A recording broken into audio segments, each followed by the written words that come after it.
नमस्कार दोस्तों, कैसे हैं आप सभी। मैं संदीप स्वागत करता हूं आपके यूट्यूब चैनल पर pain free math with Sandeep sir पर। देखिए बच्चों, आज की क्लास आप लोगों के लिए बहुत ही ज़्यादा इंपॉर्टेंट क्लास होने वाली है। मैं ऐसा क्यों बोल रहा हूं? क्योंकि आज की क्लास में मैं आप लोगों को सिखाऊंगा कि क्वेश्चनों को हम लोग पेन फ्री अप्रोच से कैसे सॉल्व कर सकते हैं, जिसमें हमें क्वेश्चनों में सॉल्व करने की जरूरत नहीं होती। फिर भी हम लोग क्या करते हैं, एग्जाम में उन क्वेश्चनों को सॉल्व करते हैं। तो आज मैं आप लोगों को वो तरीका बताने वाला हूं कि भाई क्वेश्चनों को पढ़ते ही डायरेक्ट आंसर उसका कैसे हम लोग दे सकते हैं। देखिए बच्चों, ये क्लास बहुत ही ज्यादा इंपॉर्टेंट होने वाली है। मैं बार बार आप लोगों को बोल रहा हूं, तो इस क्लास के लास्ट तक आप लोगों को जरूर बने रहना है। इस क्लास में मैं आप लोगों के साथ टोटल 10 क्वेश्चन डिस्कस करूंगा और उन 10 क्वेश्चनों में मैं आप लोगों को बताऊंगा कि उन 10 के 10 क्वेश्चनों में आप लोग क्वेश्चन को बिना लिखे कैसे सोल्व कर सकते थे। अगर आप लोग भी मैथ बिना लिखे सोल्व करना चाहते हो तो देखिए इस वीडियो को आप लोग लास्ट तक जरूर देखिए। आप लोग खुद समझ जाओगे कि मैथ को हम लोग बिना लिखे कैसे सोल्व कर सकते हैं। देखिए पहला ही क्वेश्चन आप लोगों के जो सामने दे रखा है ना, वो क्वेश्चन दे रखा है भी एज से रिलेटेड क्वेश्चन। कहना क्या चाहता है भी ए और बी की जो आयु का जो अनुपात दे रखा है 4 साल पहले का, वो कितना दे रखा है 4:5। ठीक है। और अब से 8 वर्ष के बाद उनकी उम्र का जो अनुपात हो जाएगा वो कितना हो जाएगा बच्चों, 11:13 यहां से हो जाएगा। और आपसे जो पूछा जा रहा है उनकी वर्तमान आयु का योग आप लोगों से पूछा जा रहा है, यानी एट प्रेजेंट ए और बी की अगर उम्र का अगर हम लोग योग निकालेंगे तो दोनों कितने साल के होंगे, ये आप लोगों से पूछा जा रहा है। देखिए बच्चों, अगर आप लोग इस क्वेश्चन को डायरेक्ट करना चाहते हैं तो आपको पता है अभी 2022 चल रहा है। अगर हमें 4 साल पीछे जाना है तो हमारी उम्र कितने साल कम हो जाएगी, 4 साल कम हो जाएगी। ए और बी को हमें 4-4 साल पीछे भेजना है तो ए की भी उम्र 4 साल कम होगी और बी की उम्र भी कितने साल कम हो जाएगी, 4 साल कम हो जाएगी। यानी टोटल उम्र कितनी कम हो जाएगी, 8 साल कम हो जाएगी। देखिए हम लोग 4 साल पीछे क्यों जा रहे हैं, क्योंकि ए और बी का जो अनुपात हमें पता है वो 4 साल पहले का पता है। अगर मैं 4 साल पीछे चला जाता हूँ, यानी दोनों की उम्र कितनी घट जाएगी भी, 8 साल घट जाएगी। 4 ए की कम होगी, 4 बी की, यानी टोटल उम्र कितनी कम हो जाएगी, 8 साल। 80 में से 8 घटाओगे तो आंसर कितना आ जाएगा भी, 72। यानी अब जो हमारा आंसर आएगा वो आंसर ऐसा होना चाहिए बच्चों जो 4:5 से भाग हो जाए, यानी टोटल कितना होगा भी, ये 9। यानी आंसर हमारा ऐसा होना चाहिए जो 9 से भाग हो जाए। तो आपने क्या देखा, 72 जो है वो 9 से भाग हो जाता है, तो यही मेरा क्या आ जाएगा, आंसर हो जाएगा। अब आप बोलोगे सर दूसरा ऑप्शन भी तो हो सकते थे, लेकिन आप चेक कर सकते हैं 96 में से अगर आप 8 घटाओगे तो 88 जो है बच्चों 9 से भाग नहीं होता। सेम इसी तरीके से अगर 72 में से अगर आप लोग 8 घटाते हो तो आंसर कितना बचता है, 64। क्या 64 आपका 9 से भाग हो सकता है, तो आप बोलोगे नहीं सर। 76 में से अगर आप लोग 8 घटाते हो तो आंसर कितना बचेगा, 68। क्या 68 आपका 9 से भाग होगा, तो आप बोलोगे नहीं सर। तो हमारा डायरेक्टली आंसर कितना आ गया बच्चों, 80 आंसर हमारा यहाँ से आ गया।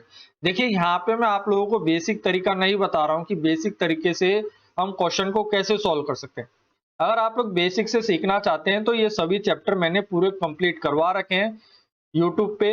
उन सभी का लिंक आप लोगों को डिस्क्रिप्शन में मिल जाएगा, उन सभी चैप्टर का। वहां से जाके आप लोग मैथ को बिल्कुल बेसिक टू एडवांस सीख सकते हैं। देखिए अगला क्वेश्चन भी हम लोग देखिए बिल्कुल पेन फ्री अप्रोच से सॉल्व करेंगे, जिसमें मैं बिल्कुल भी नहीं लिखूंगा।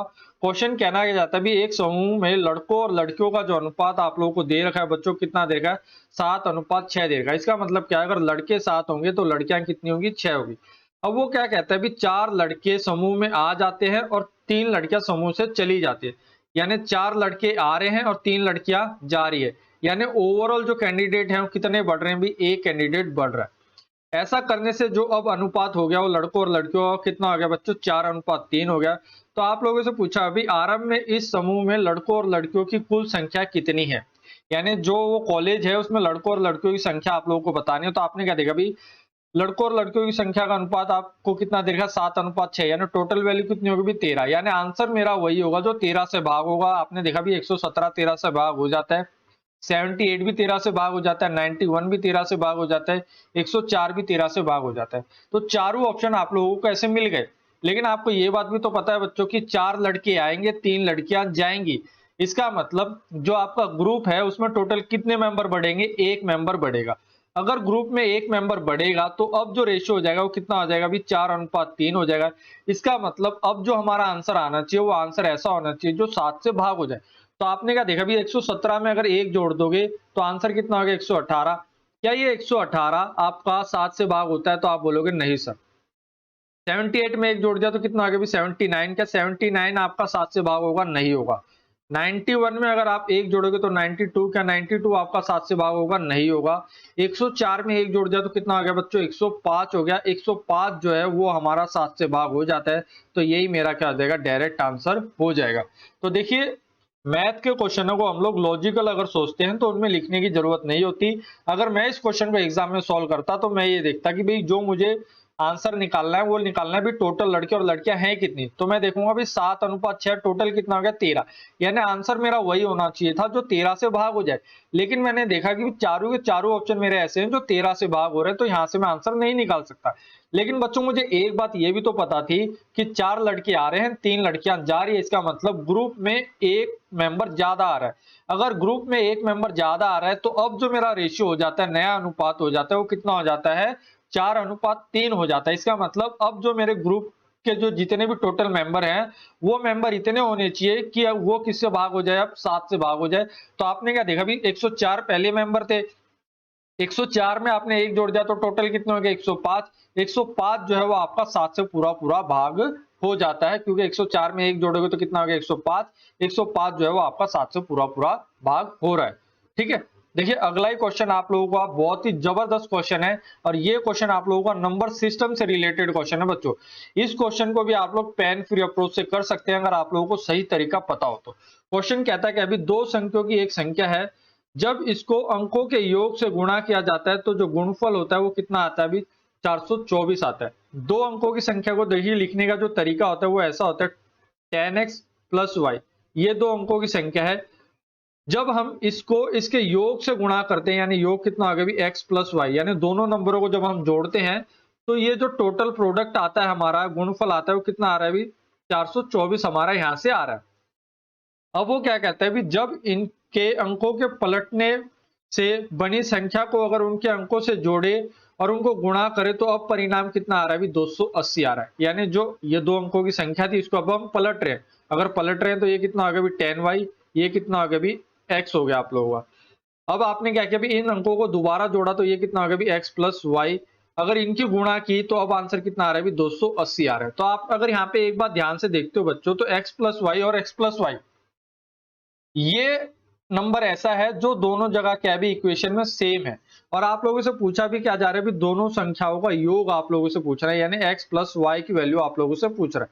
तो आप लोगों को पता है भी x प्लस वाई की वैल्यू वही होगी जो 424 से भी भाग हो जाएगी पूरी पूरी, और 280 से भी पूरी पूरी भाग हो जाएगी। देखिए मैं ऐसा क्यों बोल रहा हूं, क्योंकि ये संख्या कुछ भी हो, जब इस संख्या में x प्लस वाई की गुणा करूंगा तभी तो ये 424 बनेगा। यानी 424 बनने में कहीं ना कहीं जो हेल्प करेगा वो x प्लस वाई करेगा। यानी x प्लस वाई की ऐसी वैल्यू होनी चाहिए जो 424 से क्या हो जाए बच्चों? पूरी पूरी भाग हो जाए। तो आपने क्या देखा? 6 जो है वो 424 से भाग नहीं हो सकता। 9 को अगर आप 424 से भाग करोगे तो नहीं हो सकता। देखिए 9 के लिए आप क्या करते हैं? अंकों का योग करते हैं। 4 और 4 8, 8 और 2 10, 10 जो है 9 से भाग नहीं हो सकता। आपने क्या देखा? भी 7 से अगर आप करते हो तो 42 तक पूरा पूरा भाग हो जाएगा, 4 से पूरा पूरा भाग नहीं हो पाएगा। तो इसका मतलब x प्लस वाई की जो वैल्यू आएगी वो कितनी आ जाएगी बच्चों? 8 यहां से आ जाएगी। अगर आप इस क्वेश्चन को अगर देखिए बेसिक तरीके से करोगे तो टाइम बहुत ज्यादा लगेगा। इसका सॉल्यूशन आप लोग एक बार गूगल पे सर्च कर लेना, देखिए आप लोगों को खुद पता लग जाएगा कि इसका जो बेसिक सॉल्यूशन है वो कितना लंबा है। अगर आप इस क्वेश्चन को अगर लॉजिकल तरीके से सोचते तो इस क्वेश्चन को कैसे शॉर्टकट तरीके से आप लोग कर सकते थे। देखिए बच्चों, ये जो क्वेश्चन मैं आप लोगों के साथ डिस्कस कर रहा हूँ ये सीआई का क्वेश्चन है, कंपाउंड इंटरेस्ट का क्वेश्चन है। कंपाउंड इंटरेस्ट के क्वेश्चनों को भी हम लोग बिना लिखे सॉल्व कर सकते हैं अगर आप लोगों को सही तरीका पता हो तो। क्वेश्चन में हमें निकालना है भी मूलधन। समय हमें दे रखा है 3 साल। दर जो हमें दे रखी है 16 सही 2/3% हमें दे रखी है। और जो हमें गिवन है वो दे रखा है भी 3 साल के ब्याज और 2 साल के चक्रवर्ती ब्याज का जो अंतर है वो हमें 420 दे रखा है। तो मूलधन हमें निकालना है। अगर कंपाउंड इंटरेस्ट अगर आप लोगों ने बच्चों एक बार भी अगर पढ़ा होगा तो आप लोगों को पता है सबसे पहले आप क्या करते हो? भी दर को सॉल्व करते हो। 16 सही 2/3 को अगर आप सॉल्व करते हो तो ये आंसर सॉल्व होकर आएगा 1/6। टाइम कितना दे रखा है? भी टाइम आपको 3 साल दे रखा है, तो हम क्या करेंगे भाई? इस 6 की क्यूब कर देंगे। तो 6 की क्यूब कितनी होगी? भी 6 की क्यूब हो गई 216। अगर टाइम हमें 2 साल गिवन होता तो हम 6 का क्या करते भी? स्क्वायर करते। टाइम अगर हमें 4 साल गिवन होता तो हम 6 की पावर 4 करते। अगर आप लोगों ने कंपाउंड इंटरेस्ट पढ़ा होगा तो ये आप लोगों को पता होगा। देखिए 6 की पावर 3 क्यों करते हैं, ये सभी बेसिक चीजें मैंने आप लोगों को बेसिक टू एडवांस लेवल जो हमारी मैथ की सीरीज चल रही है वहां पे मैं आप लोगों को सिखा रहा हूँ, लेकिन ये सीरीज जो अभी है आप लोगों की ये पेन फ्री सीरीज है, तो यहाँ पे मैं इतना चीजें नहीं बता सकता। तो आप लोगों ने क्या देखा अभी 6 का क्यूब कितना हो गया 216। 216 को अगर आप लोग ध्यान से देखते हैं 6 और 1 कितना होगा भी 7, 7 और 2 कितना होगा भी 9। यानी ये जो 216 है ये आंसर बच्चों आप लोगों का ऐसा है जो 9 से भाग हो सकता है। इसका मतलब आप लोगों का जो मूलधन आंसर आएगा वो आंसर ऐसा होना चाहिए जो 9 से भाग हो जाए। 9 से भाग करने की जो विधि होती है, ट्रिक होती है, वो क्या होती है? नंबरों को हमें क्या करना होता है? योग करना होता है। जैसे 6 और 1 7, 7 और 2 9। इसका मतलब 9 अगर बन गया तो वो संख्या 9 से भाग हो जाएगी। तो आपने क्या देखा ये जो 10,000 है 9 से भाग नहीं हो सकता, 11,000 भी 9 से भाग नहीं होगा, 12,000 भी 9 से भाग नहीं हो सकती।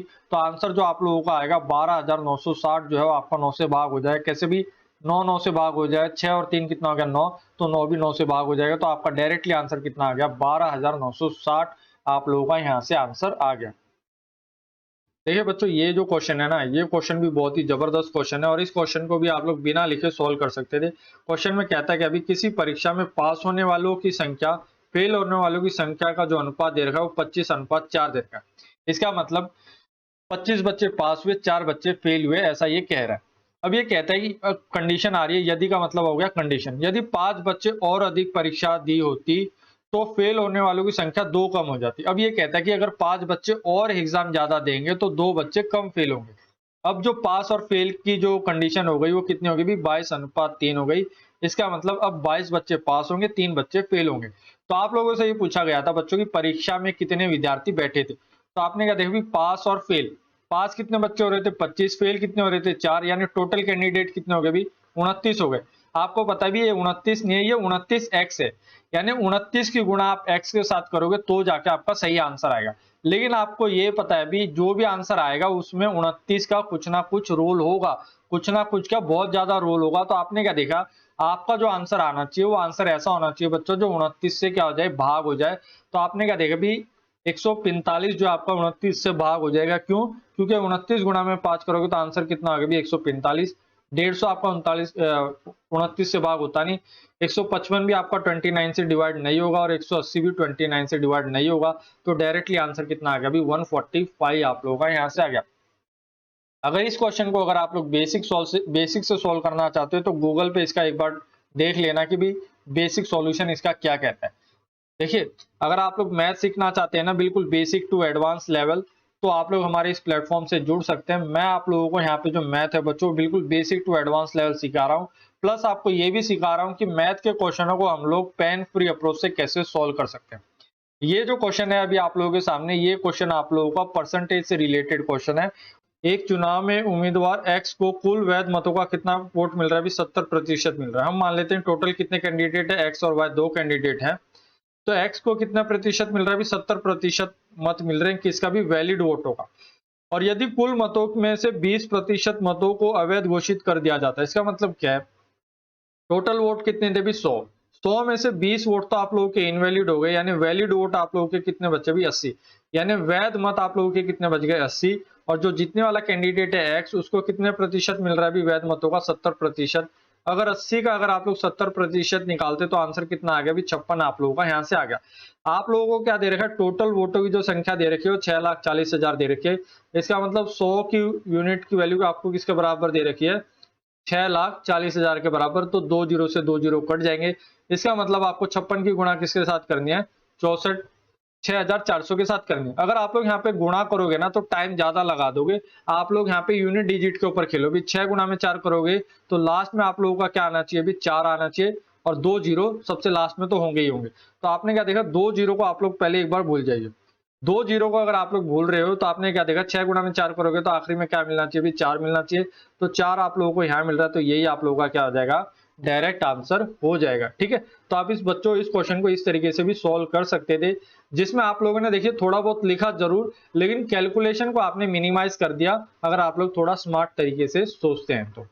देखिए बच्चों ये क्वेश्चन भी बहुत ही जबरदस्त क्वेश्चन है। क्वेश्चन कहता क्या है? पवन और सुनील की जो कमाने का जो अनुपात है वो कितना दे रखा है? 4:3 आपको दे रखा है। उनके जो खर्च करने का अनुपात दे रखा है वो दे रखा है 3:2 आप लोगों को दे रखा है। अब वो क्या कहता है भी पवन और सुनील जो है वो 4,000 कौन बचा रहा है? पवन। सुनील कितने रुपए बचा रहा है? भी 6,000 रुपए बचा रहा है। तो आपसे ये पूछा जा रहा है कि दोनों मिलके कितने रुपए कमाते हैं। यानी पवन और सुनील की टोटल सैलरी आप लोगों से यहाँ से पूछी हुई है कि एक महीने में कितने रुपए कमाते हैं। तो आपने क्या देखा अभी, पवन और सुनील, पवन अगर 4 रुपए कमाएगा तो सुनील कितने रुपए कमाएगा, 3। तो टोटल अगर हम लोग देखें तो टोटल कितने रुपए कमा लेंगे, 7x हमारे कमा लेंगे। इसका मतलब जो आंसर मेरा आएगा बच्चों, वो आंसर ऐसा होना चाहिए जो किससे डिवाइड हो जाए, भी 7 से भाग हो जाना चाहिए। तो आपने क्या देखा, 60,000 7 से भाग होता नहीं, 50,000 भी नहीं होता, 36,000 भी नहीं होता। तो डायरेक्ट आंसर कितना आ गया भी 70,000। तो यही मेरा क्या हो जाएगा, आंसर हो जाएगा। देखिए आप लोग लिख कुछ नहीं रहे हैं, लेकिन कंसेप्ट आप लोगों के सारे क्लियर है। अगर आप लोग बच्चों अगर ये अप्रोच अगर लेके पेपर में जाओगे तो आप लोग मैथ को बिल्कुल फास्ट तरीके से सॉल्व भी करोगे और मैथ से आप लोगों को प्यार हो जाएगा।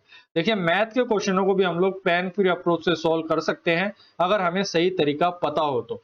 देखिए अगर बच्चों अगर आप लोगों को ये वीडियो अच्छी लग रही हो ना, तो मैं चाहता हूं कि इस वीडियो को आप लोग जरूर शेयर करें, और चैनल पे अगर पहली बार आए हैं तो यार चैनल को सब्सक्राइब जरूर करें अगर आप लोग मैथ को इसी तरीके से सीखना चाहते हैं तो।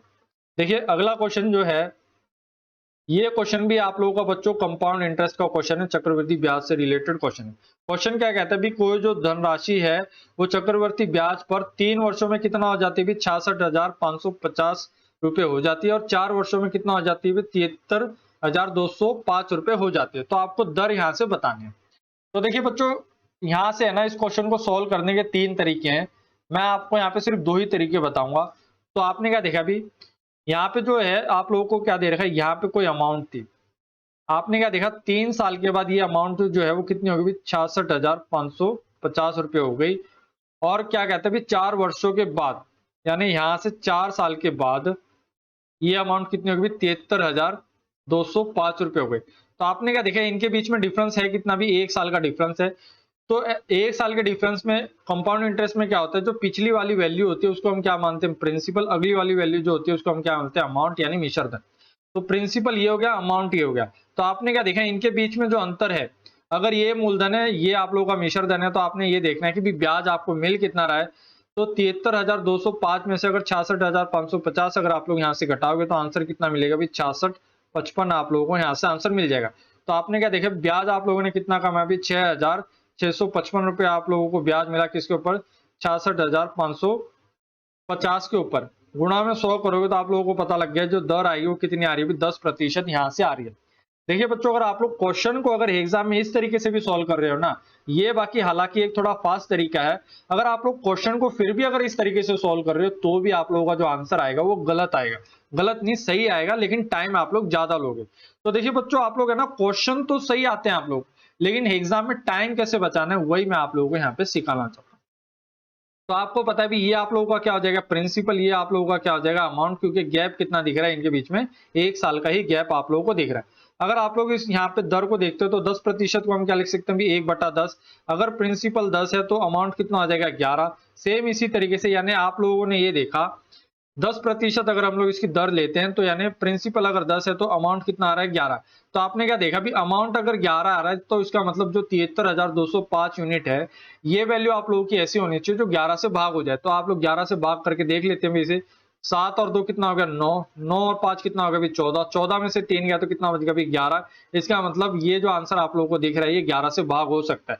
तो इसका मतलब जो मेरा आंसर होगा वो 10% होगा।